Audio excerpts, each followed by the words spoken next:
कि आपको जब प्रेगनेंसी होती है, शुरू का समय होता है, तो पेट दर्द से आप इसको कैसे समझेंगे, उस पेट दर्द को आप कैसे समझेंगे जिसको आप क्रैम्प भी कह सकते हैं, क्योंकि वही समय होता है आपके पीरियड आने का भी, और उसी समय हो सकता है कि आपको अर्ली प्रेगनेंसी के सिम्टम्स आने लग जाएं, जिसमें कि पेट दर्द भी एक होता है। तो बहुत ज्यादा महिलाएं इस मामले में कंफ्यूज रहती हैं कि ये जो मुझे क्रैम्प हो रहा है तो मैं इसको क्या समझूं, किस तरह से समझूं। और ये आप ही लोगों का सवाल है जो मुझे आप कमेंट में पूछते हैं, और बहुत ज्यादा लोग इस सवाल की वजह से परेशान रहते हैं। तो आज इस वीडियो में मैं आपके प्रेगनेंसी में, जो अर्ली प्रेगनेंसी में पेट में दर्द होता है, क्रैम्प होता है, उसका पीरियड से कैसे डिफरेंशिएट करेंगे, है ना। पीरियड का पेन और अर्ली प्रेगनेंसी के पेन को कैसे अंतर करेंगे आप और कैसे समझेंगे, इसको पूरी तरह से विस्तार से बताने वाली हूँ। तो पूरा वीडियो जरूर देखिएगा। साथ ही अगर यूट्यूब शैली पे नए हैं, आप पहली बार देख रहे हैं चैनल को, तो चैनल को सब्सक्राइब जरूर करें, नोटिफिकेशन बेल को भी जरूर ऑन करें। तो फ्रेंड्स, सबसे पहली बात कि अर्ली प्रेगनेंसी में पेन होता कब है, शुरू कब होता है। सबसे पहले जानने वाली यही बात है कि अर्ली प्रेगनेंसी में पेन शुरू कब होता है। तो सपोज आपका मंथली साइकिल 30 दिन का है, मैं हमेशा ही 30 दिन का एक एग्जाम्पल लेके आपको समझाती हूँ। उसको आप 2 भागों में बांटना है, तो आपकी साइकिल 40 दिन की है या 28 दिन की है, उसके अकॉर्डिंग आप 2 भाग कर सकते हैं। तो जैसे अगर आपका साइकिल 30 दिन का है, तो शुरू के पीरियड के पहले दिन से 15 दिन शुरू के दिन होते हैं, आधा महीना, उसके बाद के 15 दिन होते हैं, उसमें आपका ओव्यूलेशन होता है 15 बीच के दिनों में, बीच की एक साइकिल रेंज में।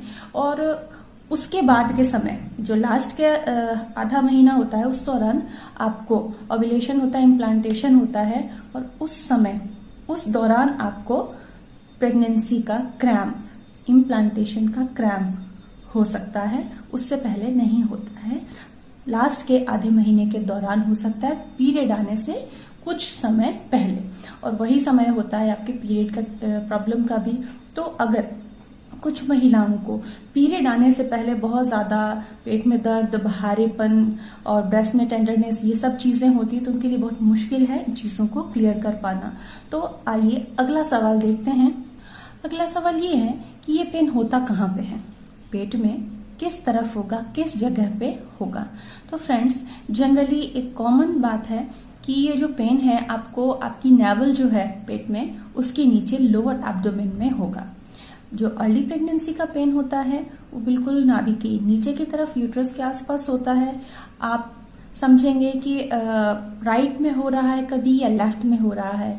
तो ये जनरली ओव्यूलेशन के टाइम पे होता है। इम्प्लांट या अर्ली प्रेगनेंसी में लोअर एब्डोमेन में मिड की तरफ ये पेन होता है। ओव्यूलेशन के दौरान ये लेफ्ट में हो सकता है पेन, या राइट में। तो ये चीजें बिल्कुल क्लियर कर लें आप कि पेन अर्ली प्रेगनेंसी में नाभि के जस्ट नीचे की तरफ होता है। लेकिन दूसरी बात यह है कि अगर आपको पीएमएस के सिम्टम हैं, तो प्रेगनेंसी नहीं है, आपको दर्द हो रहा है, तो क्या ये पीएमएस हो सकता है, प्री मेंस्ट्रुअल सिंड्रोम हो सकता है।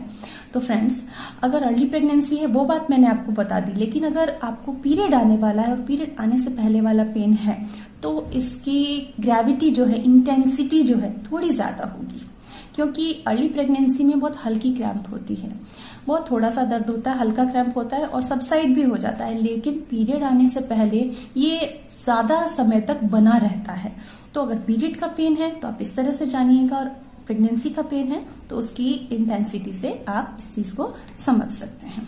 अगला सवाल हम जानेंगे कि अर्ली प्रेगनेंसी का पेन कैसा होता है।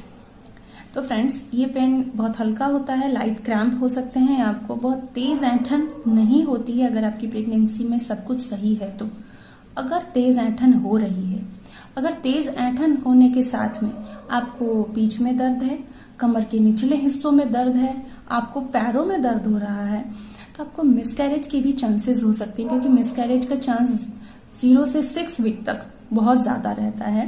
तो अगर ऐसे सिम्टम हो रहे हैं क्रैम्प के साथ में और भी, तो आपको मिसकैरेज हो सकता है। या फिर अगर आपको फीवर आ रहा है, उल्टी जैसा महसूस हो रहा है, तो आपको एक्टोपिक प्रेगनेंसी के भी चांसेस हो सकते हैं। तो आप इन चीजों के लिए अवेयर रहें।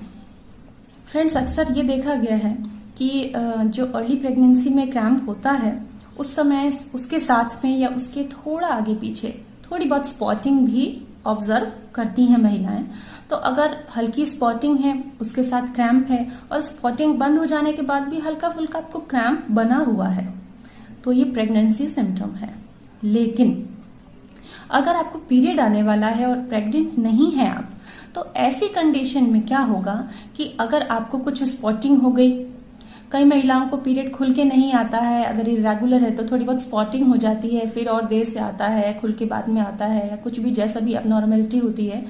तो अगर आपको थोड़ी बहुत भी स्पॉटिंग हो गई और उसके बाद आपके क्रैम्प खत्म हो गए, आपका मूड स्विंग खत्म हो गया, आपका डिप्रेशन, एंजाइटी, फूड क्रेविंग, आपकी थकान, ये सब खत्म हो जाती है अगर स्पॉटिंग के बाद में, तो ये लक्षण पीरियड के हैं। आपको पीरियड आने वाला है, आप प्रेग्नेंट नहीं है। लेकिन अगर हल्की फुल्की स्पॉटिंग के बाद क्रैम्प बना है, आपको थकान बराबर बनी है और बढ़ी ही जा रही है, आपकी फूड क्रेविंग, स्मेल सेंस बढ़ रही है और आप मूड स्विंग भी फील कर रहे हैं, आप नौजिया भी फील कर रहे हैं, स्पॉटिंग बंद हो चुकी है तो ये लक्षण बिल्कुल स्पष्ट तरीके से आपको बताते हैं कि आपको प्रेगनेंसी हो चुकी है। अब आपको जल्दी से जल्दी अपने डॉक्टर से कंसल्ट करना चाहिए और अपनी प्रेगनेंसी का फुल स्टेटस, सारे टेस्ट, यूएसजी वगैरह सब कुछ कराना चाहिए। तो फ्रेंड्स, आज का पर्पस ये था मेरा कि आपको मैं बिल्कुल स्पष्ट तरीके से समझा सकूं कि प्री मेंस्ट्रुअल सिंड्रोम और अर्ली प्रेगनेंसी को आप कैसे डिफरेंशिएट करेंगे, क्योंकि ये वो वक्त होता है जब महिलाएं बहुत ज्यादा डायलेमा में होती हैं कि पीरियड आएगा या मैं प्रेग्नेंट हो चुकी हूँ, है ना। तो उम्मीद करती हूँ कि ये चीजें आपको बहुत मदद करेंगी, आपको अपनी सिचुएशन को, कंडीशन को समझने में, डिफरेंशिएट करने में। फ्रेंड्स, अब बात करेंगे आज की हेल्थ टिप की। तो आज की हेल्थ टिप ये है कि दालचीनी, जो कि एक मैजिकल स्पाइस है हमारे किचन में, उसको आपको अपनी लाइफस्टाइल में ऐड करना होगा। अगर आपको पीसीओडी है, अगर आपको थायराइड की प्रॉब्लम है, अगर आप किसी भी तरह की इनफर्टिलिटी प्रॉब्लम, इरेगुलर पीरियड की प्रॉब्लम से जूझ रहे हैं, तो आपको दालचीनी को जरूर अपने खाने में शामिल करना चाहिए। वजन बढ़ रहा है, हार्मोन्स ठीक नहीं है, हार्मोन्स का इम्बैलेंस बहुत ज्यादा पाया जा रहा है आज की लाइफस्टाइल में, तो आपको दालचीनी ऐड करना चाहिए। चाहे आप अपनी ग्रीन टी में ऐड करें, चाहे आप मिल्क एडेड टी बनाते हैं उसमें डाल सकते हैं, आप कोई भी सब्जी बना रहे हैं तो उसमें ऐड कर सकते हैं। फ्लेवर, अरोमा सब कुछ देगा और साथ ही हेल्थ के लिए इमेंस बेनिफिट्स हैं इसके। तो दालचीनी का यूज आज से ही आप अपनी लाइफस्टाइल में चालू कर दें, ये आपको बहुत ही बेनिफिट करने वाला है। फ्रेंड्स, ये छोटी छोटी टिप्स आपके जीवन को बहुत ही आसान बना सकती हैं और बहुत ही फायदा पहुंचा सकती हैं आपको।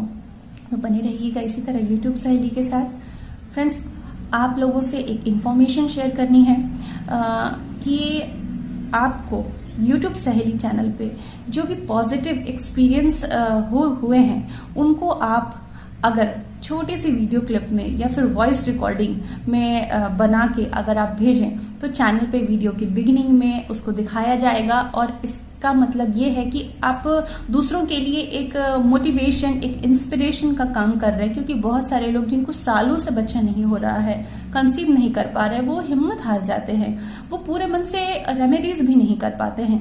तो आपका एक छोटा सा मोटिवेशन, आपकी 2 लाइन की बात जिसमें आप अपना नाम बताएंगे, आप किस शहर से हैं वो बताएंगे और आपको क्या बेनिफिट हुआ वो बताएंगे, तो छोटी सी 1 मिनट तक की रिकॉर्डिंग, वॉइस की या वीडियो की रिकॉर्डिंग आप मुझे मेल पे भेज सकते हैं। मेरी मेल आईडी डिस्क्रिप्शन बॉक्स में दी हुई है, तो आप इसको जरूर करें। जो भी आप फीडबैक देंगे वो वीडियो के बिगिनिंग में दिखाया जाएगा। तो फ्रेंड, जल्दी मिलूंगी एक नए विषय के साथ, तब तक के लिए अपना ख्याल रखें। Bye bye.